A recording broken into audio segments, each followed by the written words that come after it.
ఆంధ్రప్రదేశ్లో గత 2 రోజుల నుంచి వస్తున్న వార్తలు చూసినప్పుడు ప్రపంచవ్యాప్తంగా ఉండే దేవదేవుని భక్తులు అత్యంత ఆందోళనకు గురయ్యారు. తిరుమల తిరుపతి స్వామివారి లడ్డూ ప్రసాదంలో జంతువుల కొవ్వు,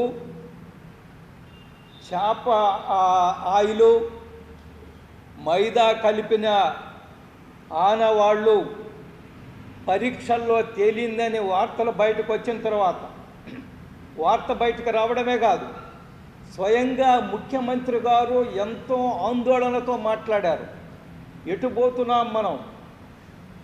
దేవదేవుని లడ్డూ ప్రసాదములో, తిరుమల వెంకటేశ్వర స్వామి లడ్డూ ప్రసాదములో ఆ యొక్క ఆనవాళ్ళు, జంతువు కొవ్వు ఆనవాళ్ళు, చేప ఆయిలు, మైదా, పంది కొవ్వు ఆ ఆనవాళ్ళు పరీక్షల్లో వచ్చింది, శాస్త్రీయంగా జరిపిన పరీక్షల్లో వచ్చిందని తెలిసిన తర్వాత ముఖ్యమంత్రి గారు ఆ విషయం బయటపెట్టిన తర్వాత మొత్తం ప్రపంచం అంతా నివ్వెరపోయింది. ప్రపంచవ్యాప్తంగా ఉండే దేవదేవుని భక్తులు చాలా ఆందోళనలో ఉన్నారు. బహుశా ప్రపంచంలో ఇంతకంటే పాపం ఇంకొకటి ఉందని నేను అనుకోవడం లేదు. గత 5 సంవత్సరాల్లో టీటీడీలో, తిరుమల తిరుపతి దేవస్థానంలో జరిగిన అన్ని అక్రమాలకు ఇది పరాకాష్ట. ధనము దుర్వినియోగమైంది. కానీ ఇంత భయంకరంగా దేవదేవుని ప్రసాదంలో ఈ యొక్క ఆనవాళ్ళు, కొవ్వు ఆనవాళ్ళు, జంతువులకు ఆనవాళ్ళు పరీక్షల్లో తేలిందని చెప్పిన తర్వాత ఇంతకంటే దుర్మార్గం ఇంకొకటి ఉండదు. కోట్లాది మంది హిందువుల మనోభావాలను భంగపరిచినట్టే, గాయపరిచినట్టే.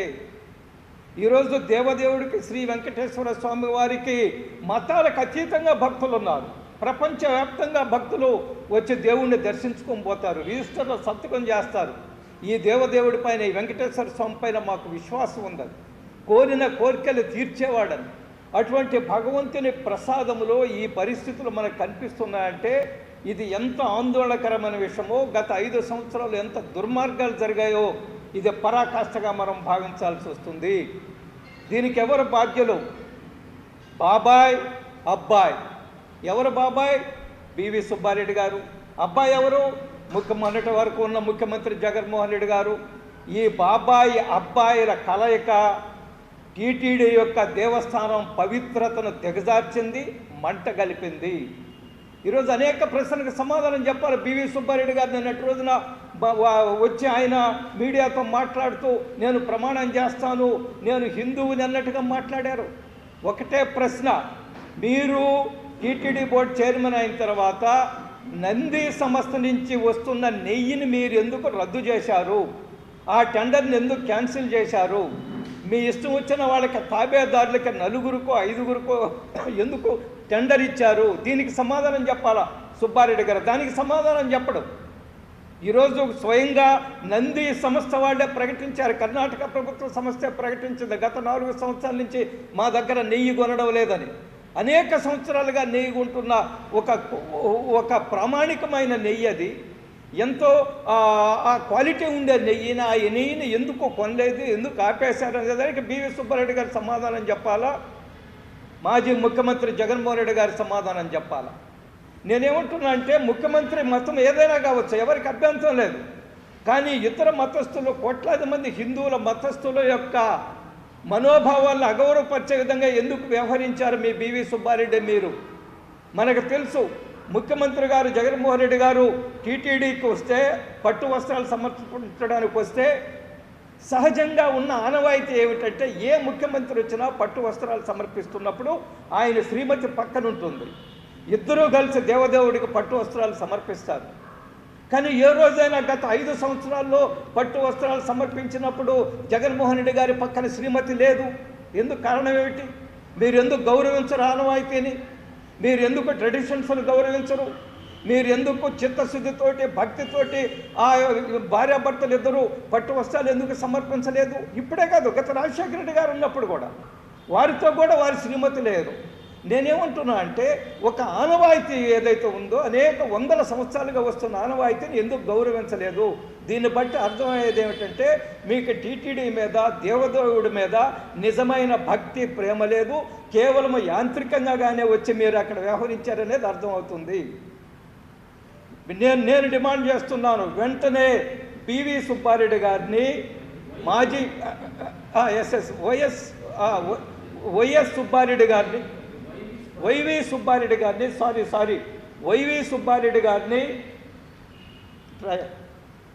వైవి సుబ్బారెడ్డి గారిని మొన్నటి వరకు ఉన్న ధర్మారెడ్డి గారిని ఈవో, ఎగ్జిక్యూటివ్ ఆఫీసర్, నిబంధనలకు వ్యతిరేకంగా ఆయన ఈవోగా కొనసాగించారు. ఇద్దరిని కూడా అదుపులోకి తీసుకోవాలా, ఇద్దరిని అరెస్ట్ చేయాలా, ఇద్దరి మీద ఎఫ్ఐఆర్ నమోదు చేయాలా, ఇద్దరిని ప్రశ్నించాలా. ఏం జరిగింది గత 5 సంవత్సరాల్లో? దీనికి ఎవరు బాధ్యులు? ఎందుకు నంది నుంచి నెయ్యిని కొనడం ఆపేశారు?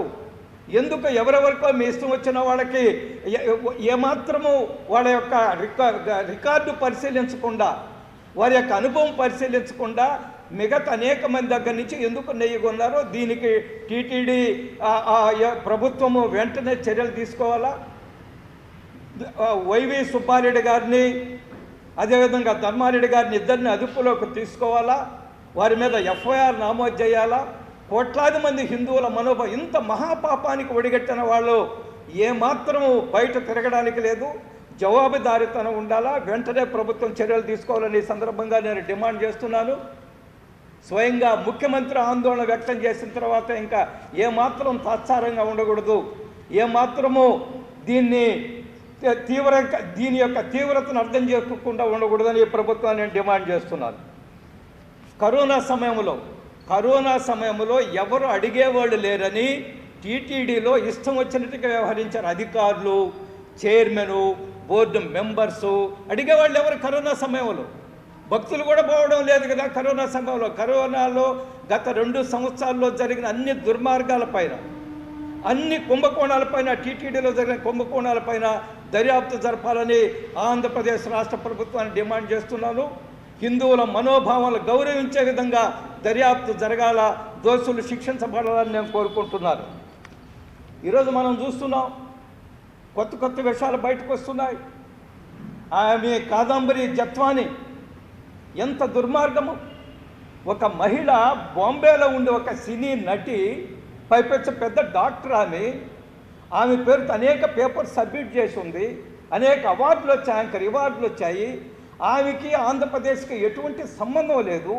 ఆమెను తీసుకొచ్చి ఏ విధంగా ఒక్క పెద్ద పారిశ్రామికవేత్తను సంతోషపడడం కోసము ఏ విధంగా దుర్మార్గంగా వ్యవహరించారు, ఆమెను ఏ విధంగా అరెస్ట్ చేశారు, వాళ్ళ తల్లిదండ్రులను ఏ విధంగా అరెస్ట్ చేశారు, మనందరం కూడా చూస్తున్నాం. ఈ విషయాలు బయటకు వస్తున్నప్పుడు ఆంధ్రప్రదేశ్ ప్రజలు అవాక్కయ్యారు. మనందరం కూడా అవమానంగా ఈరోజు ఆయన ఆ జిందాల్ ఆయన పారిశ్రామికవేత్త ఎందుకు ఆంధ్రప్రదేశ్ని ఎన్నుకున్నాడు? ఆయన యొక్క దుర్మార్గపు ప్రణాళికను అమలు చేయడం కోసము, ఆయనకేదో ఆ జత్వానీతో ఉన్న విభేదాలను పరిష్కరించుకోవడం కోసము, ఈయన మీద పెట్టిన ఈ జిందాల్ అనే పారిశ్రామికవేత్త మీద పెట్టిన కేసు నుంచి తప్పించుకోవడం కోసము ఆంధ్రప్రదేశ్ని ఎందుకు ఎన్నుకున్నాడో అర్థం కావడం లేదు. ఆంధ్రప్రదేశ్ ప్రభుత్వం మీద అంత చులకన భావం ఏమిటి? డబ్బులు ఇస్తే ఏమైనా గత 5 సంవత్సరాలు ఆంధ్రప్రదేశ్ ప్రభుత్వంలో జరిగిపోద్దని ఆయనకి ఏ విధంగా విశ్వాసం వచ్చింది?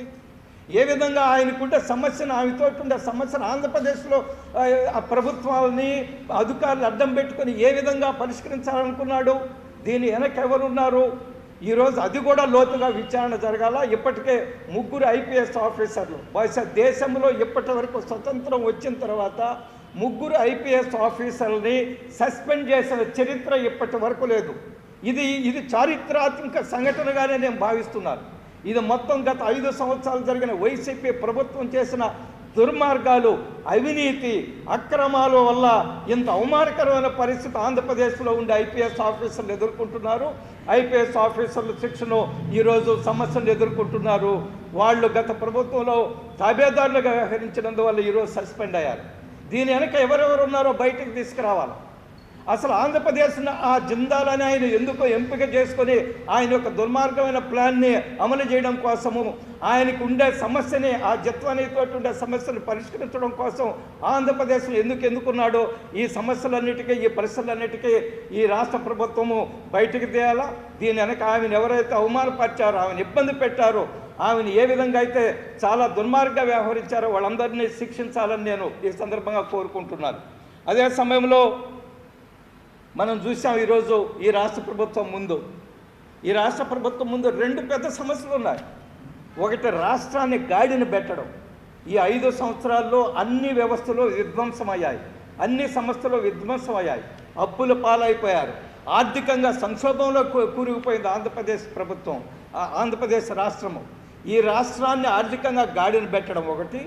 రెండవది, గత 5 సంవత్సరాల్లో ఈ రాష్ట్రంలో జరిగిన దుర్మార్గాలు బహుశా కనీవిని ఎరుగని, చరిత్రలో ఎప్పుడు ఏ రాష్ట్రంలో జరిగిన దుర్మార్గాలు గత వైసీపీ ప్రభుత్వాల హయాంలో జరిగాయి. ఆ దుర్మార్గాలకు బాధ్యులైన వాళ్ళందరినీ కూడా చట్టం ముందు నిలబెట్టడం, ఇదొక పెద్ద సవాలు ఈరోజు రాష్ట్ర ప్రభుత్వం మీద ఉంది, రాష్ట్ర ప్రభుత్వం ముందు ఉంది. రాష్ట్రాన్ని గాడిలో పెట్టడం, రాష్ట్రంలో జరిగిన దుర్మార్గాలు చేసిన వ్యక్తుల్ని చట్టం ముందు నిలబెట్టడం, తగిన శిక్ష అనుభవించేటట్టుగా చేయడము, ఈ 2 సవాళ్ళు ఈ రాష్ట్ర ప్రభుత్వం మీద ఉన్నాయి. ఈ 2 సవాళ్ళని దిగ్విజయంగా అధిగమించి దిగ్విజయంగా రాష్ట్ర ప్రజలకు న్యాయం చేయాలని ఈ రాష్ట్ర ప్రభుత్వాన్ని ఈ సందర్భంగా డిమాండ్ చేస్తున్నాము. అదేవిధంగా మనం చూస్తున్నాం, జగన్మోహన్ రెడ్డి గారు ప్రతిపక్ష నాయకుడుగా ఆయన బాధ్యతలను నిర్వర్తించడంలో పూర్తిగా విఫలమయ్యాడు. ఆయన నవ్వుల పాలయ్యాడు. నేనేమంటున్నా అంటే, ఎన్నికల్లో ఓడిపోతే ఏ రాజకీయ పార్టీ కూడా అంతమైపోతుందని నేను ఎప్పుడు అనుకోను కూడా. ఎన్నికల్లో గెలుపు ఓటమి రాజకీయ పార్టీల యొక్క సహజంగా జరిగే ప్రజాస్వామ్య ప్రక్రియలో జరుగుతుంది. కానీ ఓడిపోయిన తర్వాత ఆ ఓడిపోయిన పార్టీ నాయకత్వం వ్యవహరిస్తున్న తీరుపైన ఆ పార్టీ భవిష్యత్తు ఆధారపడి ఉంది. ఈరోజు ఈ ప్రధాన ప్రతిపక్ష పార్టీ అని చెప్పుకుంటున్న వైసీపీ పరిస్థితి నాకైతే చాలా ఆందోళనగా ఉంది. ప్రజాస్వామ్య ప్రియులుగా మనందరం కూడా ఒక బలమైన ప్రతిపక్షం ఉండాలని కోరుకుంటాం. కానీ దురదృష్టవశాత్తు ఆ ప్రతిపక్షం కనిపించడం లేదు. ఆ పార్టీ యొక్క నాయకత్వం వ్యవహరిస్తున్న తీరు ప్రజల్లో నవ్వులు పాలైపోతున్నారు. నేను ఈ పార్టీ నిలబడాలని కోరుకుంటున్నారు. వైసీపీ ఒక ప్రధాన ప్రతిపక్షంగా నిలబడాలి, బలమైన ప్రతిపక్షంగా నిలబడాలి. ప్రభుత్వం ఏదైనా తప్పులు చేస్తే నిలదీయాలా, ప్రశ్నించాలా. ప్రభుత్వాల్లో తప్పులు చేసే అవకాశాలు ఉంటాయి, కానీ ప్రధాన ప్రతిపక్షంగా వైసీపీ పార్టీ ఆ పరిస్థితి నాకైతే కనిపించడం లేదు. ఈరోజు అందరూ కూడా జైలుకి వెళ్తున్నారు, చాలామంది జైలుకి వెళ్తున్నారు. తొందరలో ఇంకా చాలామంది జైలుకి వెళ్తాడు. ఈ యొక్క ఇసుక కుంభకోణంలో, మట్టి కుంభకోణంలో, అదేవిధంగా మద్యం కుంభకోణంలో అనేక మంది జైలు బాట పట్టే అనేక విషయాలు బయటకు వచ్చిన తర్వాత, ఎఫ్ఐఆర్లు నమోదైన తర్వాత, జత్వానీ విషయంలో కూడా చాలామంది జైలుకి వెళ్తారు. ఆమెను ఎవరైతే ఇబ్బంది పెట్టారో, కాదంబరి జత్వానీ అని అవమానకరంగా ఎవరైతే వివరించారో వాళ్ళందరూ జైలుకి వెళ్తారు. మనం చూస్తుంటాం, టెంపుల్ టూరిజం అని ఉంది దేశంలో. టెంపుల్ టూరిజం ఒకటి ఉంది. అంటే టూరిజంకి వెళ్ళేవాళ్ళు దేశంలో ఎక్కడెక్కడైతే టెంపుల్స్ ఉంటాయో, పెద్ద టెంపుల్స్, గొప్ప టెంపుల్స్ ఉంటాయో, ఆ టెంపుల్స్కి టూరిజం పేరుతో వెళ్ళి అందరూ వస్తారు. ఈరోజు జగన్మోహన్ రెడ్డి గారి భవిష్యత్తులో నేను అంటున్నాను, జైలు టూరిజం చేయాల్సి వస్తుంది. ఆయన చేసిన తప్పుడు పనులకైతే ఎవరైతే బాధ్యులు ఉన్నారో, ఎవరైతే ఉన్నారో వాళ్ళందరూ కూడా జైలుకి వెళ్తారు. వాళ్ళందరినీ పలకరించడం కోసం మనకు తెలుసు, పోయినసారి నెల్లూరు వచ్చి ఆయన పిన్నెల్లి రామకృష్ణారెడ్డి అని ఆయన పలకరించిపోయారు.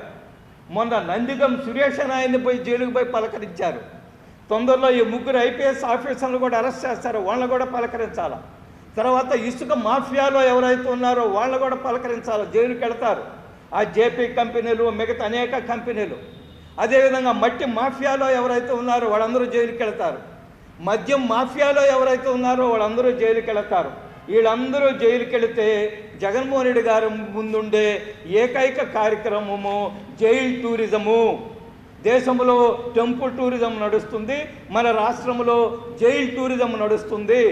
జగన్మోహన్ రెడ్డి గారు బెంగళూరుకి వెళ్ళడం, ఆంధ్రప్రదేశ్కి వచ్చి జైళ్ళు సందర్శించడం, ఎవరెవరి తప్పుడు పనులు చేసిన వాళ్ళందరూ ఎవరెవరు జైల్లో ఉన్నారో వాళ్ళని పలకరించడం, వాళ్ళకి ధైర్యం చెప్పడం, భవిష్యత్తులో ఇదే కార్యక్రమం జగన్మోహన్ రెడ్డి గారికి ఉంది. ప్రజల సమస్యలు పట్టించుకునే అవకాశం లేదు, ప్రజల గురించి మాట్లాడే అవకాశం లేదు. చాలా అపరిపక్వ ఇమ్మెచ్యూర్గా మాట్లాడుతుంటారు మన ప్రతిపక్ష నాయకులు జగన్మోహన్ రెడ్డి గారు. ఇప్పటికైనా సమయం మించిపోలేదు. జగన్మోహన్ రెడ్డి గారు మీరు మారండి, మీ పార్టీని నిలబెట్టుకుంటే. ఈరోజు ఆ పార్టీ నుంచి వలసలో నిన్నటి రోజున నెల్లూరు నగరం నుంచి కూడా 16 మంది కార్పొరేటర్లు వెళ్ళిపోయారు. ఇప్పటికున్న 54 మందిలో 44 మంది ఇప్పటికే తట్టాబుట్ట సర్దుకొని చేరిపోతున్నారు. మిగతా ఈ 11 మందిలో ఎమ్మెల్యేలు ఎంతమంది ఉంటారో మనకు తెలియదు. చాలామంది ఎమ్మెల్యేలు కనిపించడం లేదు కూడా ఈ మధ్య. మరి ఇప్పటికే మున్సిపల్ చైర్మన్లు, మేయర్లు అందరూ కూడా వలసబాట పడుతున్నారు. ఈ రాజకీయ పార్టీ వైసీపీ ఒక రాజకీయ పార్టీగా నిలబడగలుగుతుందనేది ఈరోజు ఆంధ్రప్రదేశ్ ప్రజల్లో ఒక పెద్ద అనుమానంగా ఉంది. ఖచ్చితంగా కూడా ఆ పార్టీ నిలబడే అవకాశాలు చాలా తక్కువగా ఉన్నాయి. ప్రజలు చాలా కోపంగా ఉన్నారు. ఈ వస్తున్న కొత్త కుంభకోణాలు విషయాలు బయటకు వచ్చేటప్పటికి ఇంకా రోజుకి ఈ పార్టీ మీద, వైసీపీ మీద చాలా ప్రజలు తీవ్రంగా ఉన్నారు.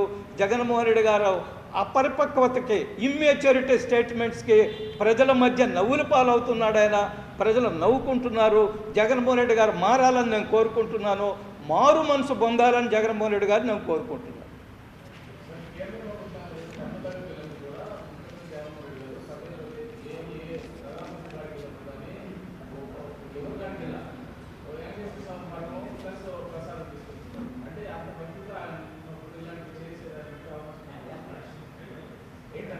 నో ఇప్పుడు ఒక్క నిమిషం.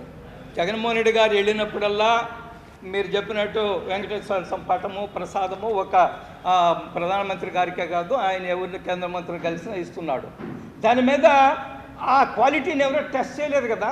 ఈరోజు అనుమానం వచ్చి క్వాలిటీ టెస్ట్ చేశారు. టెస్ట్ చేస్తే ఈ విషయాలంతా బయటకు వచ్చాయి. నేషనల్ డైరీ డెవలప్మెంట్ బోర్డు ఏదైతే ఉందో ఆ బోర్డుకు సంబంధించిన ల్యాబొరేటరీలో టెస్ట్ చేస్తే ఇవన్నీ బయటకు వచ్చాయి. ఇవి ఎన్ని రోజుల నుంచి జరుగుతుందో, ఎవరు దీని వెనక, ఇవన్నీ బయటకు రావాలంటే వైవి సుబ్బారెడ్డిని, ధర్మారెడ్డిని ఇద్దరిని అరెస్ట్ చేసి ప్రశ్నిస్తే తప్ప అసలు నిజాలు బయటకు రావు. పిల్లలు ఇప్పటికే విశ్వ హిందూ పరిషత్ వాళ్ళు ఆందోళన చేస్తున్నారు. దాని మీద పెద్ద ఎత్తున మాట్లాడుతున్నారు. బీజేపీ ఎమ్మెల్యేలు కూడా మాట్లాడారు. ఇది ఒక రాజకీయ పార్టీకి, నాకు తెలిసి ఒక మతానికి సంబంధించింది కాదు. నేను ముందే చెప్పాను, స్వామి వెంకటేశ్వర స్వామి భక్తులు మతాలకు అతీతంగా ఉన్నారు. ప్రపంచవ్యాప్తంగా వచ్చి ఆయన్ని దర్శించుకొని పోతుంటారు. కాబట్టి మొత్తము మానవాళి మనోభావాలకు సంబంధించింది, ప్రత్యేకంగా హిందువుల మనోభావాలకు సంబంధించి. అందువల్ల దీని మీద లోతుగా దర్యాప్తు జరపాలా, దోషులను శిక్షించాలి. యా